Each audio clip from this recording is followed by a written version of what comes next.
बाड़मेर वापस पहुंचे तो बात की बीजेपी के नेता राजेद भिहट से। उन्होंने बताया कि डीएनपी होने के सरकारी तंत्र को दो फायदे हैं। एक, विकास के लिए सोचना नहीं पड़ता वाले लोग और डीएनपी के विकास का पैसा काफी जेबें गर्म रखता है। और 80 के अगस्त के महीने में इस इलाके को नेशनल पार्क बनाने के लिए नोटिफिकेशन निकला, पहला नोटिफिकेशन हो गया। तो दरअसल क्या है कि बड़ा एरिया था, करीबन आप ये समझो कि ये 3200 वर्ग मील का फैला हुआ एरिया।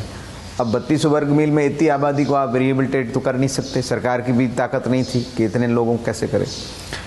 तो फिर जो जिसको कहते हैं फाइनल नोटिफिकेशन वो नहीं हुआ।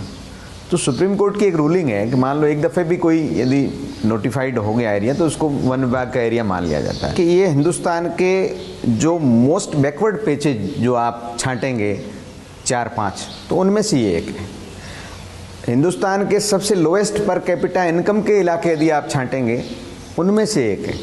लोएस्ट लिटरेसी के इलाके यदि आप छांटेंगे तो उनमें से एक है। और जो एम्प्लॉयमेंट के हिसाब से छांटेंगे तो उनमें से एक है। ठीक है, आप ये कल्पना करिए कि देश पूरे में मनरेगा का कानून लागू है, जो मिनिमम रोजगार गारंटी, जो गांव में बैठे व्यक्ति को मजदूरी मिल जाए। इस इलाके में मनरेगा लागू नहीं हो सकती।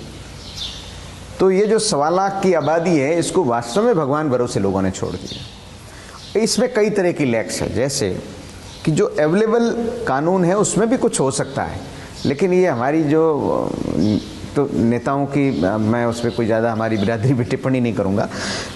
आप देखो कि सेंचुरी के अंदर एक रूल्स है कि 10 साल का एक मैनेजमेंट प्लान बनता है।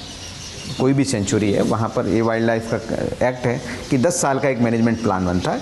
अलग अलग महकमों के नोडल अधिकारी संबंधित जिला कलेक्टर के साथ बैठ करके अपने महकमे का एक प्लान देते हैं कि हमको 10 साल में इतनी सड़क निकालनी है, 10 साल में हमको इतनी बिजली निकालनी है, 10 साल में हमको इतनी स्कूल्स बनानी है, 10 साल में हमको ये डेवलप, अलग अलग महकमे अपनी मांग देते हैं।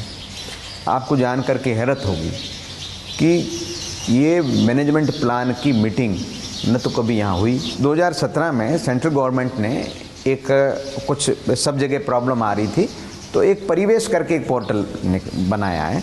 तो वो क्या है कि वाइल्ड लाइफ से संबंधित सारी प्रॉब्लम्स का एक सिंगल विंडो वो है, उस पर उन्होंने टाइम बाउंड कर दिया। तो कोई भी महकमा जो है ये कह सकता है, मान लीजिए पीडब्ल्यूडी का महकमा है, वो कहता है कि साहब हमको इस इलाके में रोड नेटवर्क की ज़रूरत है और ये हमको 20 सड़कें बनानी है इन गाँवों को कनेक्ट करने के लिए। तो वो अपना अप्लाई करते हैं, उस पर 10 दिन में, जो नीचे 15 दिन में डीएफओ है उसको निस्तारण करना है, फिर आपके स्टेट वाइल्ड लाइफ बोर्ड में चली जाती है, वहाँ से होकर के फिर नेशनल वाइल्ड। तो ये पूरा प्रोसेस करीबन आप समझ लीजिए कि महीने 1.5 महीने का प्रोसेस है। 1.5 महीने में उनको उस पूरे को निस्तारित करना ही होता है। आपको जान के हैरत होगी कि इस पूरे पोर्टल पे कोई सिंगल महकमे ने किसी चीज़ का अप्लाई नहीं किया। सेंट्रल गवर्नमेंट का इतना महत्वाकांक्षी परियोजना है और वो कैसे रुकी? अच्छा, मजे की बात है कि वो रुकी मतलब उसको रोक दिया डीएनपी ने कि भाई आप यहाँ नहीं बना सकते, जो भारतमाला सड़क प्रोजेक्ट है। अच्छा, मजे की बात है कि वो डीएनपी एरिया में नहीं है, जहाँ से भारतमाला गुजर रही है वो इको सेंसिटिव जोन है।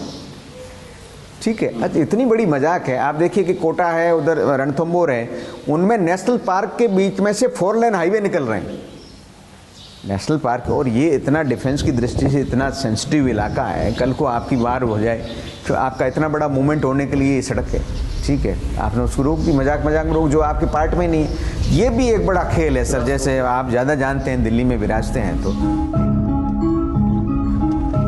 मारू में उड़ती हैं पागल हवाएं, मारू अकेले ना जाना, बालू के टीले हैं उड़ते बबूले, टीलों पे घर न बनाना। अब कवि महोदय हिदायत लिख गए, मगर जिंदगी और हालात हिदायतें कम और मजबूरियों की ज्यादा सुनते हैं।